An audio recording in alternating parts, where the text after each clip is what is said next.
Welcome back to the deep dive. Ever wonder why some companies seem to charge whatever they want, while others are just stuck with the going rate? Yeah, it's a fundamental question in business. Well, today we're getting into that. We're doing a deep dive into market structure, basically, the competitive world a company lives in, Right. and how that world gives some companies this huge advantage, market power, the power to actually set the price you pay. That's exactly our mission today.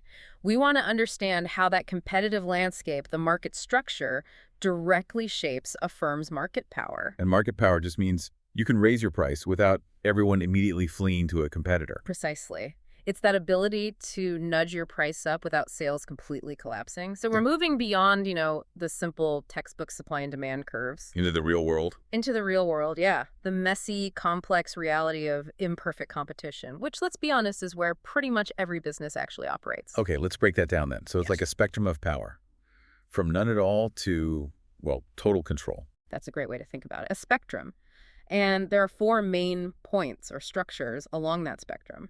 So where should we start? The zero power end, the theoretical one. Let's do that. That's perfect competition.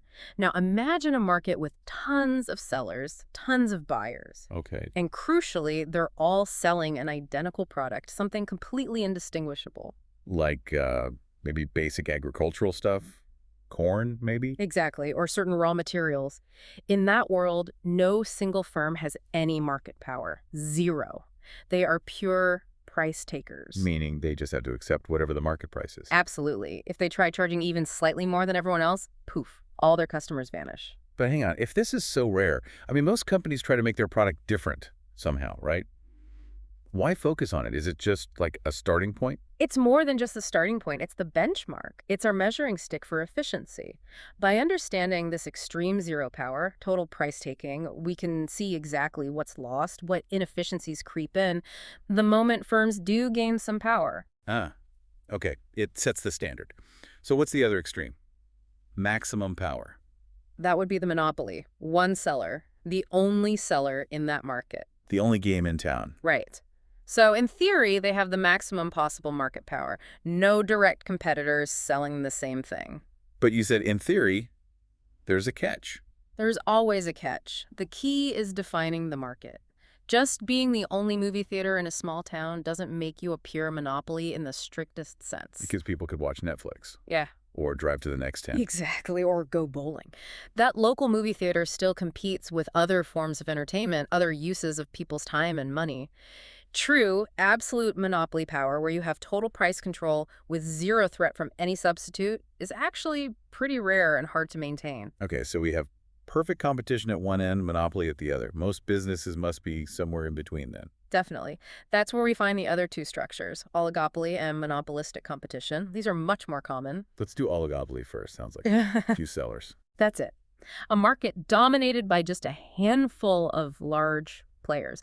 Think major airlines operating specific routes, or maybe the big soft drink companies? Coke and Pepsi territory. Precisely. And because there are so few, their decisions are incredibly intertwined. It's like a high-stakes game of chess. How so? Well, if one airline decides to cut fares on the New York to LA route, what do the others have to do? They pretty much have to follow suit, right? Or risk losing tons of passengers. Exactly. They have to react. So their market power exists, but it's constantly checked by the fear of how their rivals will respond. One wrong move, and you could trigger a really damaging price war. Okay, strategic battles. Makes sense. What about the last one? Monopolistic competition. This is probably the one you encounter most often day to day. Think about restaurants, hairdressers, local coffee shops, maybe clothing stores. Lots of businesses. Lots of businesses, yes. But here's the key. They're selling differentiated products. Ah, so they're not identical. My favorite coffee shop isn't exactly the same as the one down the street. Right. Even if it's just the ambiance or the specific blend of beans or the barista knows your name, they use product differentiation to gain a little bit of market power. So the more different, the more special they can make their products seem. The less direct competition they face from the shop next door, your favorite coffee shop might be able to charge, say, 25 cents more per cup than the place you don't like as much, and you'll still go there. Because it's not a perfect substitute in my eyes. Exactly. That differentiation creates a small pocket of loyal customers, giving them a little bit of pricing power. A small, downward-sloping demand curve just for them. Okay, this is clicking. So unless I'm in that rare perfect competition scenario, I have some power, which means I face a choice. The fundamental trade-off. Right. Raise the price, make more profit on each thing I sell, but sell fewer things overall. Or lower the price, sell more units, but maybe make less on each one. How do businesses figure that out? Where's the sweet spot? It starts with understanding your fund demand curve. This isn't the market demand curve for all coffee, it's the demand curve for your coffee shop. Okay, so it tells me specifically how many coffees I will sell at different prices. Exactly. It maps out that trade-off for your individual business. In imperfect competition, monopoly, oligopoly, monopolistic competition, this curve slopes downwards. Raise the price, quantity demanded from you falls. Lower it, quantity rises. And is this why big online retailers like, say, Amazon are constantly adjusting prices? Are they testing this out? That's a fantastic insight, yes. They use sophisticated algorithms and massive amounts of data to constantly estimate and re-estimate their firm demand curves for millions of products. They're running countless tiny experiments. Wow. Okay. But knowing the demand curve, knowing how many I can sell at a given price, that doesn't tell me which price is best for profit, does it? Correct. It tells you the possibilities, but not the optimal choice. For that, we need another concept, marginal revenue. MR. Marginal. So the revenue for the next one. If I sell one more coffee for $4, isn't my marginal revenue just $4? That seems logical. But for any firm with market power, anyone facing a downward sloping demand curve, it's actually wrong. And this is really crucial. Okay. Marginal revenue is always less than the price for these firms. Always less. How can Yeah. that be? I got $4 for that extra coffee? You did. That's part of it. We call that the output effect. You sold one more unit and you got the price P for it. So revenue goes up by $4. Okay. Seems simple enough. But to sell that one extra coffee, maybe you had to lower your price just a tiny bit, say from $4 of 5 down to $4. Right, to tempt that extra customer in. Exactly. But that 5-cent price cut doesn't just apply to the new coffee. It applies to all the coffees you were already selling at the higher price. Oh, Yeah, that's the discount effect. You gained $4 from the new coffee, but you lost 5 cents on, say, the 20 coffees you would have sold anyway at $4 or 5 cents. So you lost $1, 20 Ib05s on your existing customers. so the net gain, the marginal revenue, is the $4 price minus the $1 lost from the discount, only $3. Precisely. The output effect plus P is offset by the discount effect, 2L times Q car. And because of that discount effect, the marginal revenue curve always lies below the demand curve. And it falls faster, too. Okay, that's a huge realization.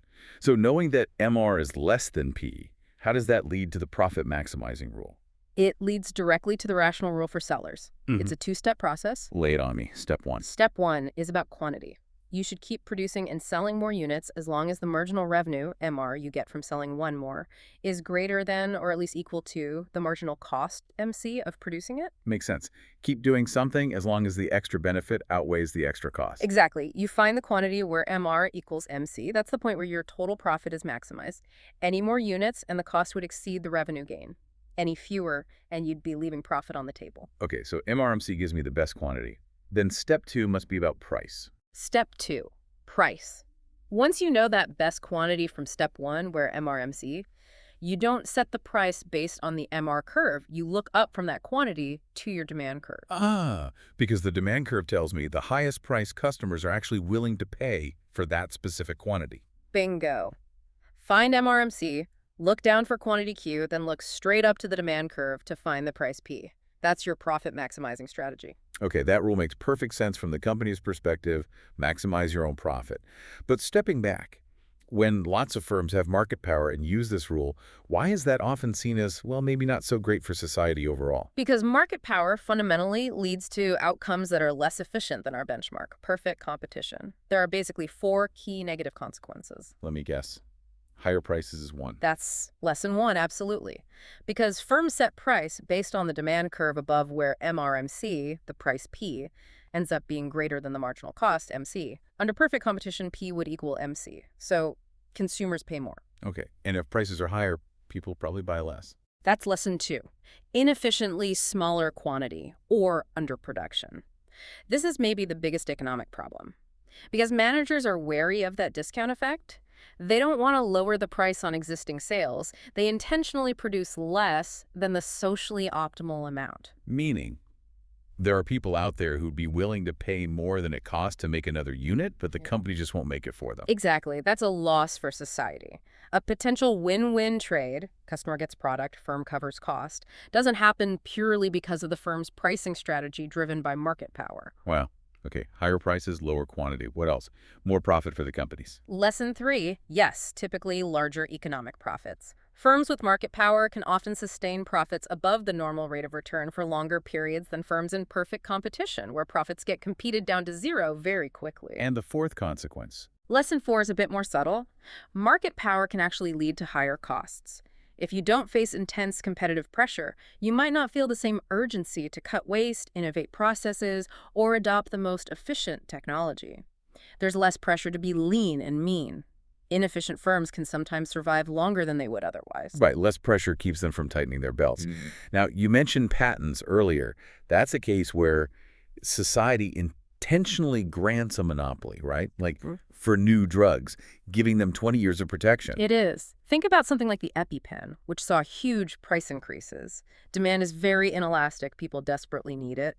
That looks like a classic case of market power leading to high prices and maybe underavailability. So why do we allow it? It seems to cause the exact problems you just described. It's a massive trade-off. The argument is about incentives for innovation. Developing a new drug costs billions and is incredibly risky. Without the promise of that temporary monopoly, the patent protection and the ability to charge prices well above marginal costs to recoup those R&D expenses and make a profit, the argument goes that companies simply wouldn't make those huge investments. So we accept high prices and maybe less access now. In exchange for the chance of getting life-saving innovations later. It's a really difficult balance, and economists debate the optimal length and strength of patent protection constantly.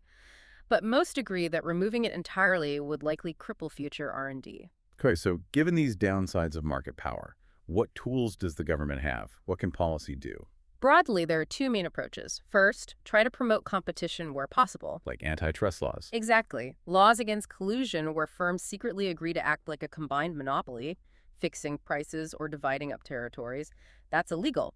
Also, merger reviews. Governments scrutinize big mergers, like the proposed Staples and Office Depot merger that was blocked a few years back. Why block that one? The concern was that combining the two largest office supply stores would leave too few competitors, giving the merged company too much market power, potentially leading to higher prices for businesses buying supplies.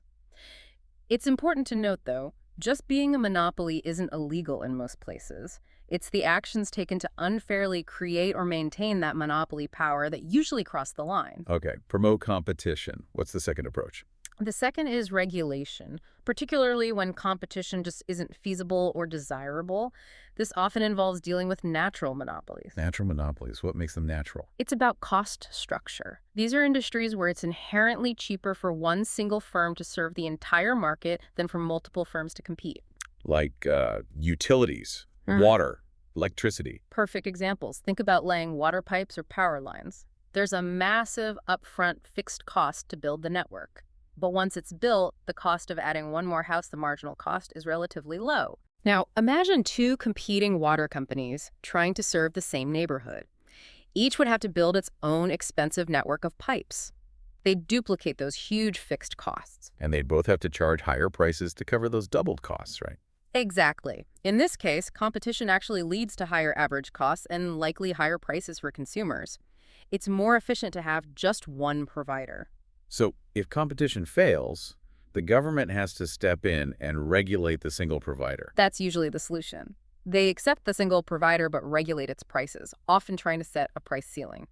Ideally, they might try to force the price down towards marginal cost to encourage more consumption, closer to the efficient level. But that must be hard to get right. How do they know the true marginal cost? It's incredibly difficult, and if you regulate prices based on reported costs, you might reduce the company's incentive to actually keep those costs low. It's a constant challenge for regulators. #ShagOutro. Wow, okay. This is really tied together how the market setup, the structure, influences a company's strategy, its power, and ultimately the outcome for all of us. That's the core lesson, really. Market structure determines market power. If you have power, you use the rational rule MR equals MC to choose your quantity and then set your price off the demand curve. which leads to higher prices and less output than perfect competition. Right. And that inefficiency prompts governments to step in, either trying to boost competition through antitrust and merger policy or regulating natural monopolies directly. And it's a dynamic thing, too. We talked about BlackBerry, huge market power then. Gone. Power isn't necessarily permanent. Absolutely not. Technology changes, new competitors emerge, consumer tastes shift. Market power can be fleeting. Which brings us to a final thought for you, our listeners, to chew on. We talked about the patent trade-off, accepting higher prices now for innovation later. So think about that in the context of, say, a global health crisis. If we know patents are needed to fund future research, how much should governments push for lower prices or compulsory licensing on essential medicines right now to ensure access, knowing that might reduce the incentive for companies to develop the next breakthrough cure? It's a really tough ethical and economic question with no easy answers. Something to